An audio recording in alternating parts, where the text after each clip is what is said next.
Gastric acid lowering agents कौन कौन से होते हैं, उसमें हम लोगों ने 3 कैटेगरी पढ़ी है, एंटासिड, एस2 ब्लॉकर और पीपीआईज। तो इस लेक्चर में हम लोग बात करने वाले हैं प्रोटोन पंप इनहिबिटर यानी कि पीपीआईज। तो ये ड्रग्स क्या होती है, इनका mechanism of action, pharmacokinetic, side effect, contraindication, usages, सब पॉइंट्स हम लोग इस लेक्चर में डिस्कस करने वाले हैं। तो चलिए शुरू करते हैं।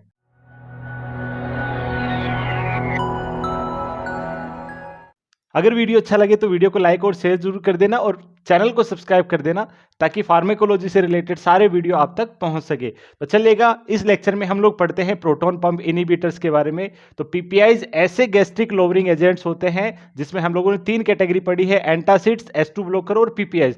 तो पीपीआईज जब रिकमेंड करी जाती है जब अगर लॉन्ग लास्टिंग एसिड रिफ्लक्स को कम किया जाए।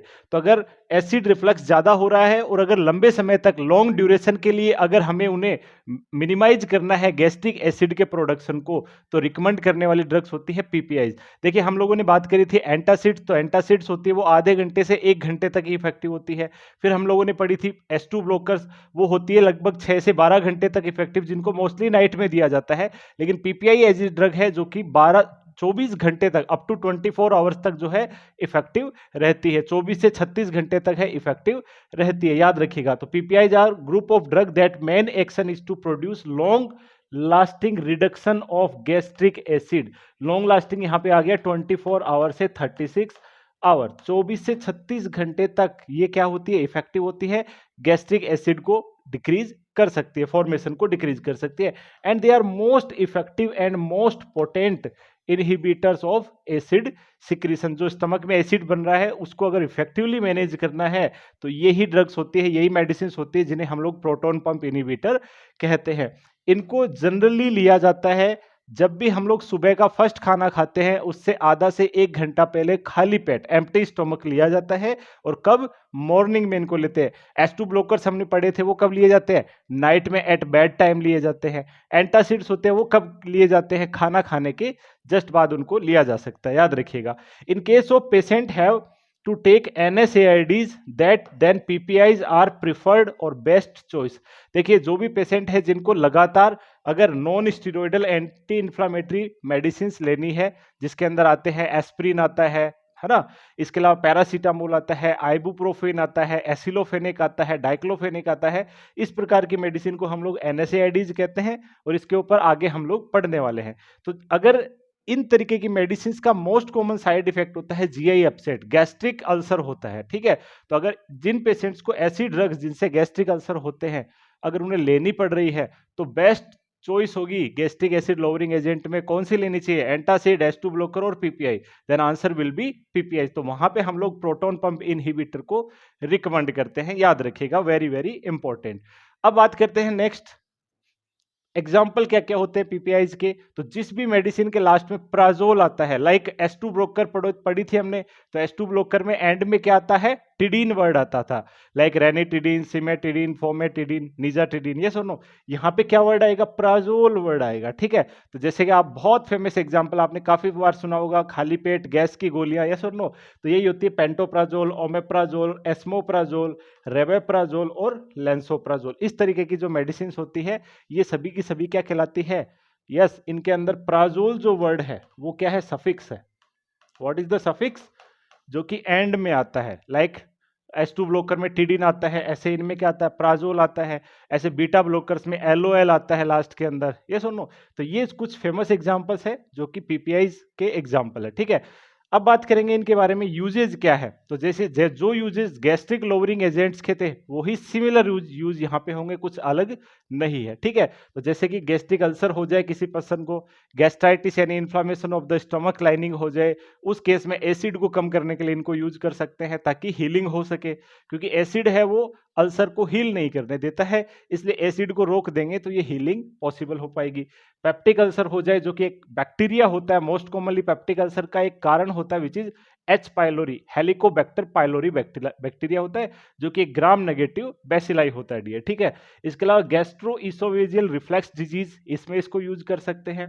एसिडिटी और डिस्पेप्सिया, एसिडिटी हो जाए किसी पर्सन को, हार्ट बर्न होने लग जाए, यस और नो, उस कंडीशन में इनको यूज कर सकते हैं। और एक सिंड्रोम होता है which is known as Zollinger Ellison syndrome which is also known as gastroma, ठीक है, गैस्ट्रिनोमा, गैस्ट्रिन ओमा, यानी yes it is malignancy of gastrin G cells, ठीक है, जिसकी वजह से गैस्ट्रिन सिक्रीशन जो है बढ़ जाता है, जिसकी वजह से एचसीएल का प्रोडक्शन बढ़ जाता है। तो जब एचसीएल का प्रोडक्शन बढ़ेगा तो उसको रोकना है हमें, और रोकने के लिए सबसे मोस्ट इफेक्टिव ड्रग कौन सी है गैस्ट्रिक एसिड लोअरिंग एजेंट में, दे आर पीपीआईज। तो वहां पे हम लोग पीपीआईज का यूज कर सकते हैं। तो इन सभी कंडीशन में पीपीआईज को यूज किया जा सकता है, ठीक है। अब नेक्स्ट हम लोग चलते हैं आगे, मैकेनिज्म ऑफ एक्शन क्या है।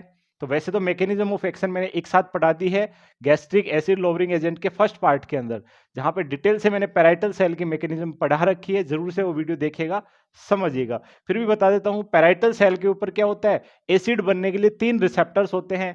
First one is ACH receptor, second one is H2 receptor, and third one is that is G receptor, gastrin receptor. तो जब ये रिसेप्टर काम करेंगे तो वहां पे एक मैकेनिज्म स्टार्ट हो जाती है, वाटर और CO2 मिलके H2CO3 बनाते हैं, और H2CO3 टूटता है H+ आयन में और बाइकार्बोनेट में, और H+ है वो प्रोटोन पंप के द्वारा, यस कौन से पंप यहाँ पे हो गए, प्रोटोन पंप, प्रोटोन पंप के द्वारा बाहर आता है स्टमक के अंदर, और वहां पे H+ जो है क्लोराइड के साथ जुड़ करके क्या बनाता है, HCl का फॉर्मेशन कर देता है, याद रखिएगा। और इन प्रोटोन पंप को हम लोग एक और नाम से भी जानते हैं, these are also known as hydrogen potassium pump, या फिर प्रोटोन पोटेशियम पंप के नाम से भी जानते हैं, जो कि यहाँ पे लिखा है, yes hydrogen potassium ATPase pump, क्योंकि यहाँ पे एटीपी का यूज होता है, एटीपी के द्वारा, एनर्जी के द्वारा ही ये पंप खुलते हैं।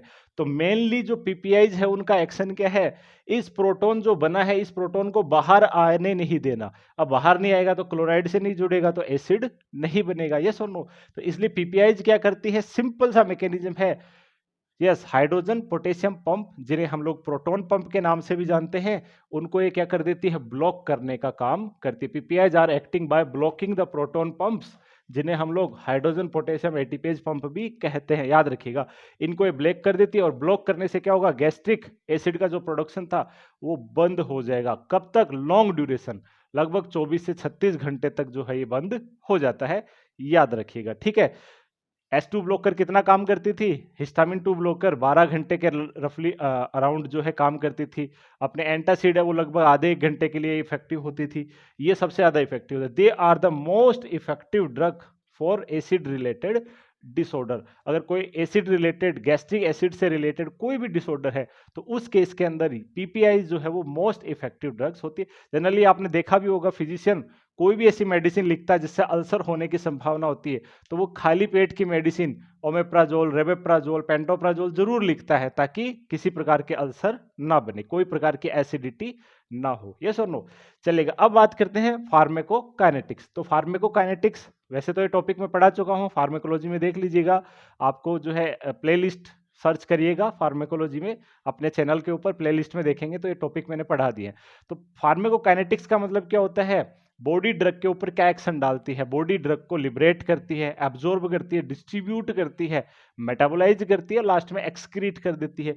These all are the steps of pharmacokinetics. और डायनेमिक्स में क्या आता है, डायनेमिक्स में मैकेनिज्म ऑफ एक्शन आता है, साइड इफेक्ट आता है, यस और नो, थेरेप्यूटिक इफेक्ट आता है, कॉन्ट्राइंडिकेशंस आते हैं, ये सारे इफेक्ट किस में आते हैं, डायनेमिक्स में। तो डायनेमिक्स तो अपन पढ़ते ही हैं, ये फार्मेकोकाइनेटिक्स के अंदर आता है। तो देखिएगा फार्मेकोकाइनेटिक्स, तो पीपीआईज की फार्मेकोकाइनेटिक्स क्या होती है, तो पीपीआईज एब्जॉर्ब कहाँ होगी, क्योंकि पीपीआईज को हम लोग ओरल रूट से लेते हैं, इसलिए rapidly absorb in the small intestine में एब्जॉर्ब होती है, याद रखिएगा, स्टमक में नहीं होती है, कहाँ होती है, स्मॉल इंटेस्टाइन में जाकर के ये एब्जॉर्ब होती है। डिस्ट्रीब्यूशन कैसे होगा, एब्जॉर्ब होकर के प्रोटीन से जुड़ेगी, किससे जुड़ेगी, प्रोटीन से, और वो प्रोटीन इन्हें ब्लड में सर्कुलेट करेगी, याद रखिएगा, ठीक है। देखिए मैंने जब ये टॉपिक पढ़ाया था फार्मेकोकाइनेटिक्स, उस टाइम बताया था, जो डिफ्यूजन है, डिस्ट्रीब्यूशन है, वो 2 तरीके से होता है, एक तो होता है डिफ्यूजन के द्वारा, और एक होता है एक्टिव ट्रांसपोर्ट के द्वारा। तो यहाँ पे प्रोटीन बाइंड एक्टिव ट्रांसपोर्ट यहाँ पे होता है, याद रखिएगा। 95% तक पीपीआई जब वो प्रोटीन से जुड़ करके ही बॉडी में डिस्ट्रीब्यूट होती है। देन मेटाबॉलिज्म, तो मेटाबॉलिज्म 99% मेटाबॉलिज्म है वो कहाँ पर होता है, लीवर में ही होता है, ठीक है। एक्सक्रीशन मेनली यूरिन के द्वारा एंड फीसेस, स्टूल और यूरिन के द्वारा मेनली जो है एक्सक्रीट हो जाती है। अब बात करते हैं हाफ लाइफ। तो हाफ लाइफ की टर्मिनोलॉजी मैंने आपको पढ़ाई है, जब मैंने फार्मेकोकाइनेटिक पढ़ाया था, कि हाफ लाइफ क्या होती है, किसी ड्रग की संख्या, यानी किसी ड्रग का ब्लड में जो अमाउंट है वो आधा कब रह जाता है, दैट इज हाफ लाइफ। तो इसकी हाफ लाइफ तो देखो कम है, 1 से 2 घंटे ही है। यानी अगर मान लीजिए आपने 80 mg की टेबलेट ली है, 80 mg की टैबलेट ली है या जो भी कैप्सूल लिया है, तो इसमें से मान लीजिए 60 mg एब्जॉर्ब हुआ, जिसको बायो अवेलेबिलिटी कहा जाता है। फॉर एग्जांपल 60 mg ब्लड में सर्कुलेट हो गया, पूरा का पूरा तो होगा नहीं, स्टमक से लिया अपन ने, तो 60 mg आ गया। अब इस 60 mg का आधा कितने टाइम में रह जाता है, केवल 1 से 2 घंटे में 30 mg ही रह जाती है ब्लड के अंदर। लेकिन फिर भी इनका मैकेनिज्म ऑफ एक्शन है 24 से 36 घंटे। ऐसा क्यों है? ठीक है, तो याद रखिएगा, चूंकि ये क्या करती है, पोटेशियम जो हाइड्रोजन पोटेशियम पंप है उनको ब्लॉक कर देती है। अब उनको खुलने में टाइम लगता है, इस वजह से जो एसिड का प्रोडक्शन है वो 24 से 36 घंटे तक के लिए रुक जाता है। हाफ लाइफ कम होते हुए भी एक्शन, इनका थेरेप्यूटिक एक्शन है, थेरेप्यूटिक इफेक्ट है, वो प्रोलॉन्ग्ड है, लॉन्ग ड्यूरेशन का होता है, याद रखिएगा। चलेगा, this is the pharmacokinetics of PPI. अब नेक्स्ट हम लोग बात करते हैं कॉमन साइड इफेक्ट। क्या क्या साइड इफेक्ट होते हैं पीपीआईज के? तो जैसे हम लोगों ने बात करी थी H2 ब्लॉकर के साइड इफेक्ट, तो यूजुअली कोई साइड इफेक्ट नहीं होते H2 ब्लॉकर के, बट जब लॉन्ग टर्म यूज करते हैं तो CNS इफेक्ट आना वहां पे शुरू हो जाते हैं। यहाँ पर भी बात करेंगे, शॉर्ट टर्म जब यूज करते हैं तो कॉमन साइड इफेक्ट होते हैं। शॉर्ट टर्म यूज करेंगे तो ज़्यादा कुछ सीवियर साइड इफेक्ट नहीं आएंगे, जैसे कि headache, diarrhoea, nausea and abdominal pain, fatigue, dizziness जैसे सिम्टम्स वहां पे आ सकते हैं। These are some common symptoms. लेकिन अगर कोई पर्सन महीनों सालों तक अगर इन ड्रग्स को, मेडिसिन को कंज्यूम करता है, तो उसमें याद रखिएगा हाई डोज और long term use can increase risk of bone fracture due to osteoporosis, osteoporosis ये कॉज कर देता है डियर, इसलिए फ्रैक्चर का रिस्क यहाँ पे बढ़ जाता है। And it is the most serious side effect of PPI. तो पीपीआई अगर लॉन्ग टर्म ले रहे हैं कोई पर्सन, देखिएगा तो इनकी नीड जो है इनको चेंज करना चाहिए, क्योंकि इससे रिस्क है किसका, बोन फ्रैक्चर होने का, क्योंकि ऑस्टियोपोरोसिस हो जाएगा। ठीक है, इसके अलावा लॉन्ग टर्म यूज में cause decrease absorption of vitamin B12। Vitamin B12 का एब्जॉर्प्शन भी ये कम कर देती है डियर, क्योंकि स्टमक के अंदर देखिए पैराइटल सेल के 2 काम होते हैं। पैराइटल सेल के 2 काम होते हैं। पहला काम तो होता है HCl का प्रोडक्शन, दूसरा होता है इंट्रिंसिक फैक्टर का फॉर्मेशन। अब ये पूरा प्रोटॉन पंप ब्लॉक हो जाएंगे पैराइटल सेल के, तो ब्लॉक होने पे ना तो HCl बनेगा ना इंट्रिंसिक फैक्टर बनेगा। और इंट्रिंसिक फैक्टर ऐसा फैक्टर होता है जो कि विटामिन B12 को, जिसको साइनोकोबालेमाइन कहा जाता है, उसके साथ जुड़ता है, जुड़ करके अपने इंटेस्टाइन में जाता है और इलियम वाले पार्ट में विटामिन B12 एब्जॉर्ब होता है। तो ये भी एक पॉइंट है कि इलियम वाले पार्ट में कौन एब्जॉर्ब होता है, विटामिन B12 एब्जॉर्ब होता है। किसके साथ जुड़ करके, इंट्रिंसिक फैक्टर के साथ जुड़ करके। अब इंट्रिंसिक फैक्टर बनेगा नहीं तो विटामिन जो अपन खा रहे हैं वो जुड़ेगा नहीं, बनेगा नहीं, तो और वो जाकर के फिर एब्जॉर्ब नहीं होगा इलियम में, इलियम वाले पार्ट में, है ना, ड्यूओडेनम जेजुनम इलियम वाले पार्ट में एब्जॉर्ब नहीं होगा। और एब्जॉर्ब नहीं होगा तो क्या होगा, एक एनीमिया हो जाता है विशेष प्रकार का, जिसे कहा जाता है परनीसियस एनीमिया। क्या कहा जाता है, परनीसियस एनीमिया कहा जाता है, जो कि स्पेसिफिकली विटामिन B12 की कमी से हो जाता है। इसके अलावा ये कैल्शियम, आयरन और मैग्नीशियम के एब्जॉर्प्शन को भी कम कर देती है अगर लॉन्ग टर्म ली जाए, रिमेंबर। इसके अलावा अगर लॉन्ग टर्म ली जाए तो मेमोरी से रिलेटेड प्रॉब्लम्स भी यहाँ पे आने लग जाती है, which is known as dementia. Long term use की वजह से डिमेंशिया भी ये कॉज कर सकती है। तो ये कुछ साइड इफेक्ट होते हैं शॉर्ट टर्म यूज करने पे, और these are side effect that can be happen with long term use of PPIs. ठीक है, याद रखिएगा। चलेगा, आगे बढ़ते हैं अपन नेक्स्ट बात पे करेंगे कॉन्ट्रा इंडिकेशन, कब इनको नहीं लेना है, कब इन मेडिसिन को नहीं लेना चाहिए। तो याद रखिएगा, अगर किसी पर्सन को हाइपर सेंसिटिविटी, एलर्जी इन मेडिसिन से, तो नहीं लेना है। इसके अलावा सीवियर लिवर डिजीज, क्योंकि लिवर में मेटाबोलाइज होता है, इसलिए इनको नहीं लेना। अगर लिवर कॉम्प्लिकेशन है किसी को पहले से ऑस्टियोपोरोसिस है और अगर इन मेडिसिन का यूज किया तो और ज्यादा ऑस्टियोपोरोसिस हो जाएगा, यस और नो, जैसा कि अभी अपन ने साइड इफेक्ट में देखा। तो इसलिए ऑस्टियोपोरोसिस या फ्रैक्चर का रिस्क उन पर्सन को बिल्कुल नहीं लेना है। ठीक है, इसके अलावा परनीसियस एनीमिया किसी को है, ऑलरेडी है, ठीक है, तो भी इनको यूज नहीं करना है। अगर ऑलरेडी विटामिन B12 की डेफिशिएंसी है, इन ड्रग्स को और लिया, इन मेडिसिन को और लिया, तो और ज्यादा परनीसियस, और ज्यादा विटामिन B12 कम हो जाएगा और ज्यादा severe form of pernicious anaemia हो जाएगा जी, ठीक है। इसके अलावा should not be used with clopidogrel, methotrexate और वारफेरिन, इनके साथ कभी नहीं लेना है। क्यों नहीं लेना समझाता हूं।